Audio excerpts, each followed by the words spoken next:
Olá, hoje a gente vai mergulhar em Gênesis, capítulo 9.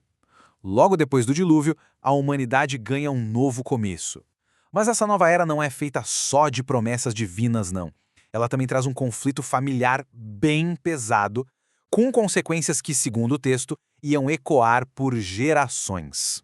E o capítulo já começa com essa ordem direta que lembra muito o comecinho de tudo, lá em Gênesis 1. É um sinal bem claro de que a humanidade está ganhando uma segunda chance, sabe? Uma página em branco. E a instrução não podia ser mais básica: encher o planeta de novo. Bom, vamos entender isso melhor. Esse novo começo vem com novas regras. A relação entre as pessoas, os animais e Deus é toda redefinida para esse mundo pós-dilúvio. Daqui para frente, as coisas seriam bem diferentes. Olha só que interessante essa mudança aqui. É uma alteração drástica na dieta. Antes, a humanidade era basicamente vegetariana. Depois do dilúvio, vem uma permissão explícita para comer carne. Isso é uma mudança fundamental na ordem das coisas, estabelecendo uma nova dinâmica de poder e, claro, de alimentação. Mas essa permissão toda vem com uma condição bem importante. O sangue, que aqui é identificado com a própria vida, não deveria ser consumido. E essa ideia de que a vida é sagrada se estende aos seres humanos. Pela primeira vez, uma lei é dita de forma clara: quem tirar a vida de alguém vai ter a sua própria vida tirada. É um novo código de justiça para um novo mundo. E aqui a gente chega num dos momentos mais conhecidos de todo o livro. Depois de colocar as regras, Deus estabelece uma aliança, um pacto formal. E, veja bem, não é uma negociação, é uma promessa que vem de um lado só, incondicional. E é super importante notar até onde essa promessa vai. Não é só com Noé e a família dele. O texto deixa claro que a aliança é com todos os seres viventes, aves, gado, todos os animais. Toda a vida na Terra está incluída nesse acordo. E aqui está o coração da aliança, a promessa central. Nunca mais a vida na Terra vai ser destruída por um dilúvio. É uma garantia divina contra a destruição total pela água, um pilar de segurança para toda a criação. Para selar essa promessa, um sinal é estabelecido. Um sinal, nesse contexto, não é só um lembrete, tá? É uma manifestação física, algo que se pode ver, de um compromisso que é eterno e não pode ser quebrado. E o sinal escolhido? O arco-íris.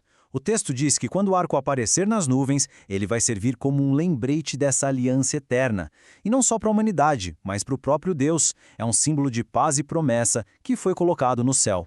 Mas aí, a história dá uma virada de 180 graus. A gente sai dessa promessa cósmica de Deus e mergulha num drama familiar muito humano e bem problemático. A esperança do recomeço logo dá de cara com a falha humana. Então vamos entender o que aconteceu passo a passo. Noé, que agora é agricultor, bebe o vinho da sua própria plantação e fica bêbado. Lá na tenda dele, ele acaba ficando nu. Cã, um dos filhos, vê a cena e, em vez de fazer algo a respeito, sai para contar para os irmãos. Já Sem e Jafé agem de uma forma totalmente diferente. Eles pegam uma capa, andam de costas e cobrem o pai sem olhar para a nudez dele. Duas ações, duas reações opostas. E as consequências disso tudo vêm quando Noé acorda. Sóbrio e sabendo o que aconteceu, ele age não só como um pai, mas como um patriarca, dizendo palavras que, segundo a narrativa, vão definir o destino das suas linhagens. A primeira declaração é uma maldição. Mas aqui tem um detalhe crucial. A maldição não cai sobre Cã, que viu e contou, mas sobre o filho dele, Canaã. Essa maldição o condena a ser servo, a estar na posição mais baixa em relação aos descendentes dos seus tios.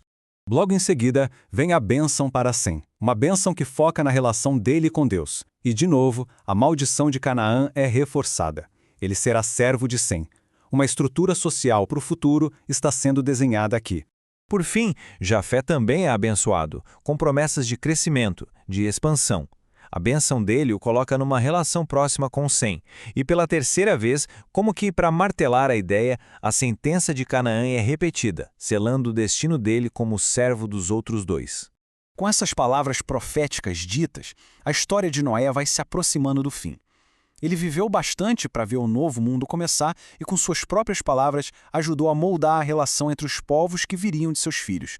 O texto fecha a biografia dele com a sua idade final, 950 anos. Um número que nos lembra da escala épica, quase de outro mundo, em que essas narrativas fundamentais se desenrolam. E a gente termina com essa pergunta para pensar. Gênesis 9 nos mostra uma aliança de esperança para toda a criação, mas também revela como um momento de vergonha e desrespeito dentro de uma única família foi capaz de gerar uma maldição que textualmente estabeleceu hierarquias e conflitos para o futuro de nações inteiras. É um lembrete poderoso do peso que as ações e as palavras podem ter.